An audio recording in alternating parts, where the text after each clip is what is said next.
ఎన్నికల హామీలు ఉన్నాయి, అలా ఎలా అమలు చేయాలి. పెన్షన్ అవుతే ఆయన జూలై 1 అని చెప్పేశారు ఆయన. మిగతా అంశాలు ఎలా చేయాలనేది ఆ రోజు సాయంత్రం ఆయన సమావేశం పెట్టడం జరిగింది. ఇంకో ముఖ్యమంత్రి అయితే ఇవాళ కదా ప్రమాణ స్వీకారం చేసిన రేపు నుంచి పని ప్రారంభిద్దామని చెప్పి దాన్ని వాయిదా వేసే పరిస్థితి ఉంటుంది. కానీ ఆయన అలా కాదు.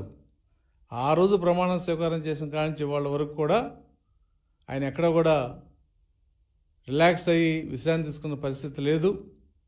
మరి అటువంటి ముఖ్యమంత్రితో నడిపోతున్న ఈ ప్రభుత్వం మంచి ప్రభుత్వం అనేది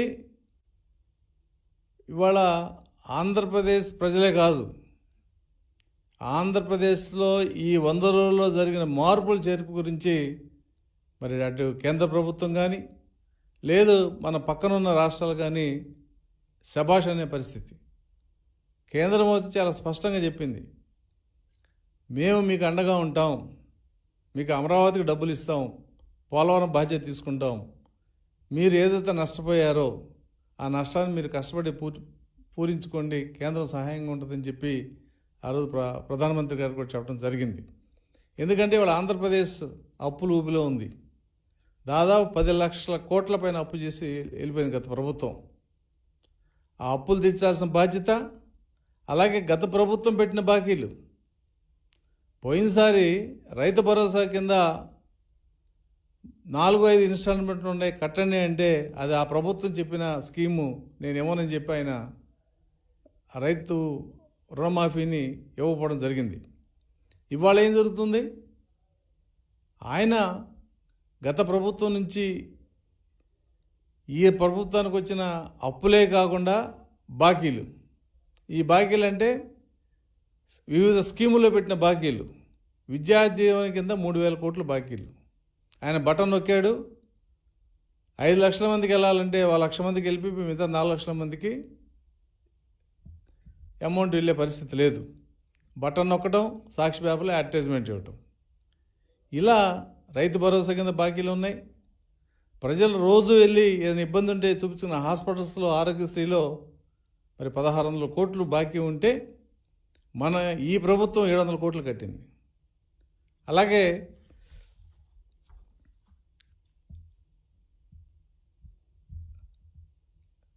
విద్యా దీవెన 3,000 కోట్లు బాకీలు పెట్టి ఫీజు రీయింబర్స్మెంటు దాదాపు 6 లక్షల మంది విద్యార్థులకు ఇవ్వని పరిస్థితి. ఈ ఆఫీస్కి ప్రతిరోజు గ్రీవెన్స్ పెట్టినప్పుడల్లా కొంతమంది పిల్లలు వస్తున్నారు, సార్ మా కాలేజీలో సర్టిఫికేట్లు ఇవ్వలేదు, నేను ఫర్దర్ ఎడ్యుకేషన్కి వెళ్ళాలంటే నా సర్టిఫికేట్లు కావాలి, మేము అడిగితే మా ఫీజు కట్టలేదు అంటున్నారు, మా ఇంట్లో మా తల్లిదండ్రులను అడిగితే 1 ఇన్స్టాల్మెంట్ వచ్చింది, మిగతా 3 ఇన్స్టాల్మెంట్ వాళ్ళు చెప్తున్నారు, మా పరిస్థితి ఏంటని. మరి ఒకళ్ళే ఇద్దరు అంటే ఏదైనా ప్రభుత్వం చేస్తుంది. ఇవాళ 6 లక్షల మంది విద్యార్థులకి ఫీజు ఎగ్గొట్టిన పరిస్థితి. వాళ్ళ భవిష్యత్తు ఏమవుతుంది? విదేశాలకు వెళ్ళేవాళ్ళు ఉన్నారు, బీకామ్ పాస్ అయ్యి ఎంకామ్ చదవాలని ఉన్నారు, బీసీఏ తర్వాత ఎంబీఏ చదువుకోవాలని పిల్లలు ఉన్నారు, డిగ్రీ నుంచి పోస్ట్ గ్రాడ్యుయేషన్కి వెళ్ళాలనో లేకపోతే పోస్ట్ గ్రాడ్యుయేషన్ నుంచి ఇంకా పై చదువులకు వెళ్ళాలని ఉన్న పిల్లలంతా కూడా, ప్రత్యేకించి ఇంజనీరింగ్ పిల్లలు ఈ సర్టిఫికేట్ లాగా చాలా ఇబ్బంది పడుతున్న పరిస్థితి. అలాగే ఆరోగ్యశ్రీ, వైద్యం విద్యలో గత ప్రభుత్వం చేసినంత మోసం భారతదేశంలో ఏ ప్రభుత్వం చేయలే.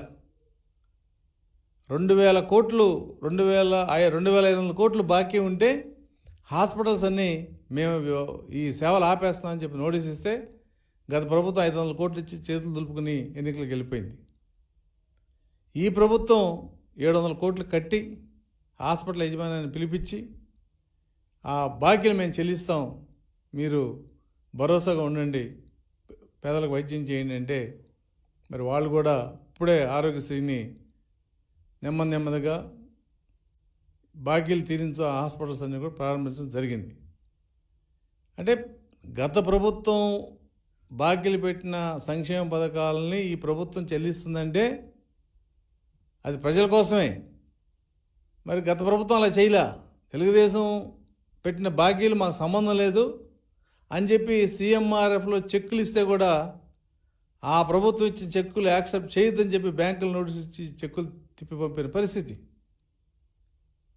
కాబట్టి దుర్మార్గం అనేది ఏ స్థాయికి వెళ్ళిందంటే, చిచ్చి ఈ మనిషి మనకు వద్దు, ఈ ప్రభుత్వంతో మనం జీవించే పరిస్థితి లేదని చెప్పి మరి గత ప్రభుత్వాన్ని ఎంత దారుణంగా ప్రజలు దెబ్బ కొట్టారంటే 151 అప్పటికి ఒక రికార్డు, నేషనల్ రికార్డు. 124 సీట్లు ఇచ్చి కూటమి ప్రభుత్వం గెలిపించుకున్నారు. ఎందుకని? ఇది మంచి ప్రభుత్వం, ఈ ప్రభుత్వం మీద నమ్మకం ఉంది.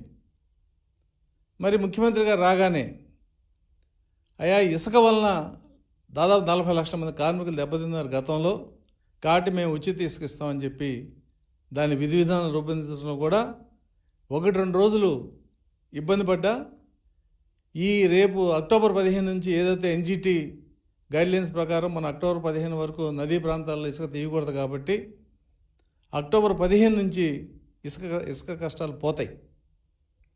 ఉచిత ఇసుక అనేది ఈ రాష్ట్రం అంతా కూడా అమలయ్యే పరిస్థితి. అలాగే లిక్కర్ 1,00,000 కోట్ల అమ్మకాలు జరిగినాయి గత ప్రభుత్వంలో. లిక్కర్లో దాదాపు అందుట్లో సగం అవినీతి జరిగిందనేది ఇవాళ మనం అంచనా వేస్తే తెలుస్తుంది. లిక్కర్ వ్యాపారాన్ని అడ్డుపెట్టి ప్రభుత్వ ఆస్తులు తాకట్టు పెట్టి దాదాపు 25,000 కోట్ల అప్పు తేవడం జరిగింది. లిక్కర్ వ్యాపారాన్ని తాకట్టు పెట్టచ్చన్న పాలసీ చూసి కేంద్ర ప్రభుత్వం కూడా ఆశ్చర్యపోయింది. ఏంటి వ్యాపారం తాకట్టు పెడతారా అని.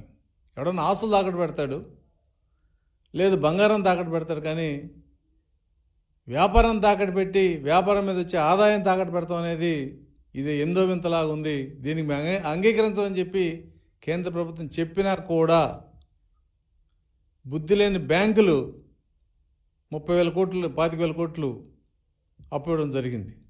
ఈ అప్పు 15 సంవత్సరాల్లో ఈ ప్రభుత్వం తర్వాత వచ్చిన ప్రభుత్వాలు తీర్చాలి. అంటే తెలుగుదేశం ప్రభుత్వం 5 సంవత్సరాల్లో ఆ 25,000 కోట్లలో ఆ దామాషా ప్రకారం వాళ్ళు తీర్చాల్సిందే.